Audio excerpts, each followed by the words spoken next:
கர்த்தருடைய பரிசுத்த நாமத்திற்கு மகிமை உண்டாவதாக.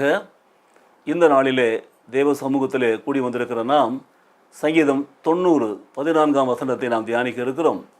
கர்த்தருடைய கிருபையினாலே அந்த வசனம் நமக்கு சொல்கிற காரியம் என்னவென்று பார்த்தால், நாங்கள் எங்கள் வாழ்நாளெல்லாம் களி கூர்ந்து மகிழும்படி காலையிலே எங்களை உமது கிருபையாலே திருப்தியாக்கும். காலையிலே எங்களை உமது கிருபையாலே திருப்தியாக்கும். ஒவ்வொரு நாளும் அதிகாலை வேளையிலே நாம் ஆண்டவராகிய இயேசு கிறிஸ்துவனுடைய நாமத்தில் எழுந்து ஆண்டவரை நோக்கி நாம் பார்த்து ஜெபித்து நாளை தொடங்குகிறோம். அதற்காகத்தான் ஏர்லி மார்னிங் வித் ஜீசஸ் என்று சொல்லி இந்த ஒரு நிகழ்வையும் வைத்திருக்கிறோம். காலையில் எழுந்தவுடனே கர்த்தரை நோக்கி பார்ப்பதற்கு முன்பாக கர்த்தருடைய வசனத்தை தியானிக்கும்படி இந்த நாளுக்கென்று ஆண்டவர் நமக்கு கொடுத்திருக்கிற வசனம் என்ன? நாம் வாழ்நாளெல்லாம் களி கூர்ந்து மகிழ வேண்டும். நாங்கள் எங்கள் வாழ்நாளெல்லாம் களி கூர்ந்து மகிழ வேண்டும். அதுதான் இந்த மோசேயினுடைய விண்ணப்பமாக இருக்கிறது. பாருங்கள், அவருடைய விண்ணப்பம் அதுதான். வாழும் நாளெல்லாம் நாங்கள் களி கூர்ந்து மகிழ்ச்சியோடு வாழ வேண்டும். கர்த்தருக்குள் மகிழ்ச்சியாக இருப்பது தான் நம்முடைய பலன் சொல்லி வேதனம் கற்றுக் கொடுக்கிறது. பாருங்கள், வாழும் நாட்களெல்லாம் கர்த்தருடைய கரங்களில் பொறித்து வைக்கப்பட்டிருக்கிறது. நம்முடைய நாட்கள், ஆயுஸ் நாட்கள் அவருக்கு தெரியும். அப்படிப்பட்ட தெய்வம் உள்ளங்கையில் பொறித்து வைத்திருக்கிற தேவன் அவர். பாருங்கள், அதனால தான் நாம் எத்தனை நாட்கள் வாழ்ந்தாலும் ஆண்டவர் ஒவ்வொரு நாளும் நம்மை சந்தோஷமாக, சமாதானமாக, சுகமாக, பலமாக நடத்த வேண்டும் என்பது தான் நம்முடைய விண்ணப்பமாகவும் இருக்க வேண்டும். மோசனுடைய விண்ணப்பம் மாத்திரம் கிடையாது. அடுத்தது பாருங்கள், அவன் சொல்கிறான், காலையிலே எங்களை உமது கிருபையால் திருப்தியாக்கும். ஏனென்றால் கிருபை இல்லைன்னா ஒன்றும் கிடையாது. அதுதான் எங்களை ரட்சித்தது. விசுவாசத்தினாலே ரட்சிக்கப்பட்டோம். கிருபையினால் தான் எங்கள் ஆயுஷ் நாட்கள் பெருக பண்ணுகிறது. பாருங்கள், அந்த காலையில் கிருபையினால் எங்களை திருப்தியாக்கும். காலை தோறும் கர்த்தருடைய கிருபை புதிதாக இருக்கிறது என்று சொல்லி வேதம் சொல்லுகிறது.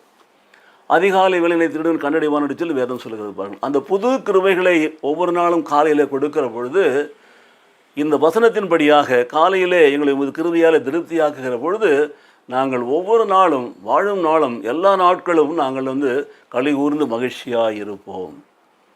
அப்போது கர்த்தருடைய பிரசன்னத்தை நாம் தேடுகிறோம், வாஞ்சிக்கிறோம் என்று சொன்னால் கர்த்தருடைய வேதத்தில் தேடி வாசிக்க வேண்டும். கர்த்தருடைய வார்த்தை தான் நமக்கு அவருடைய பிரசன்னத்தை உணர்த்துகிறது.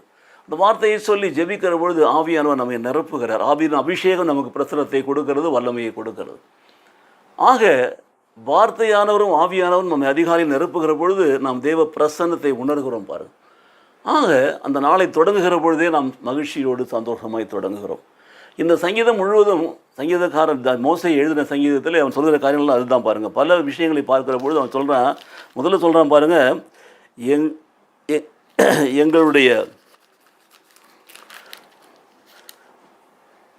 எங்கள் நாட்களெல்லாம் உமது கோபத்தால் போய்விட்டது, ஒரு கதையை போல் எங்கள் வருஷங்களை கழித்து போட்டோம் சொல்கிறான். எங்கள் ஆயுச நாட்கள் 70 வருஷம், பலத்தின் மீதினானது 80 இருந்தாலும் அதில் மிஞ்சினதெல்லாம் சஞ்சலமே என்று சொல்கிறான். அது சீக்கிரமாய் கடந்து போகிறது, நாங்களும் கடந்து போகிறோன்னு சொல்கிறான்.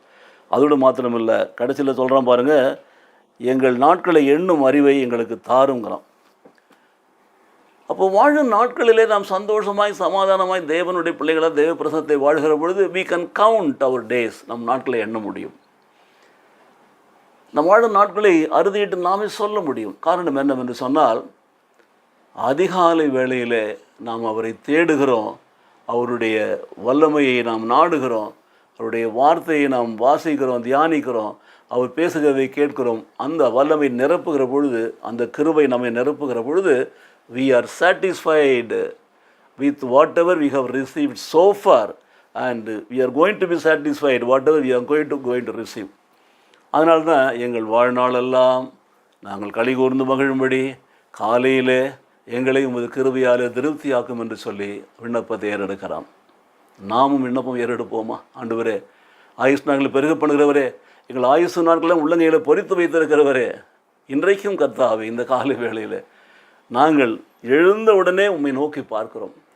காலையில் எழுந்த உடனே கர்த்தரை நோக்கி பார்க்கிறோம்.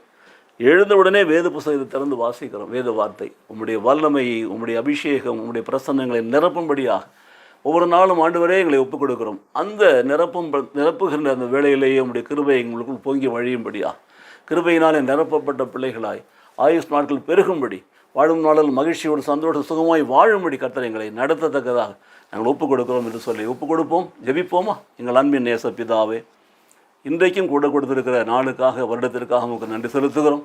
கர்த்தருடைய பெரிதான கிருபையினாலே எங்கள் ஆயுஷ் நாட்கள் உள்ளங்கையில் பொறித்து வைத்திருக்கிற தேவன். நாங்கள் வாழும் நாளெல்லாம் எங்களை மகிழ்ச்சியாய் நடத்துவதற்காக உமக்கு ஸ்தோத்திரம். ஒரு நாளும் களி கூர்ந்து மகிழும்படி எங்களை திருப்தியாக உம்முடைய கிருபையால் நிரப்புவதற்காக உமக்கு ஸ்தோத்திரம். உம்முடைய ஞானத்தினாலும் வல்லமையாலும் பலப்படுத்தி ஆண்டவரே எங்களை மகிழ்ச்சியோடு நடத்துவதற்காக ஸ்தோத்திரம். கையெட்டு செயல்களை ஆசீர்வதிப்பதற்காக உமக்கு ஸ்தோத்திரம். இன்றைக்கும் இந்த செய்தியை கேட்கிற பிள்ளைகளையும் கர்த்தர் நடத்தும், ஆசீர்வதித்து பாதுகாத்தரலாம். இயேசு கிறிஸ்துவின் நாமத்திலே பிதாவே. ஆமென், ஆமென்.